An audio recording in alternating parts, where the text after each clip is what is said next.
تؤمن أيديهم، الذين تؤمن أرجلهم، الذين تؤمن قلوبهم، الذين تؤمن أجسادهم بما ذكر في القرآن الكريم وبما جاء النبي صلى الله عليه وسلم بها من الآيات الربانية في هذا العالم. فالقرآن عده من الإنسان، فالقرآن عده من الذين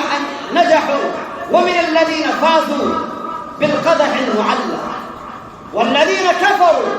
والذين جحدوا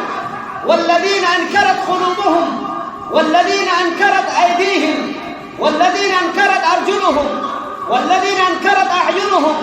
والذين أنكرت أجسادهم بما جاء النبي صلى الله عليه وسلم من الله سبحانه وتعالى،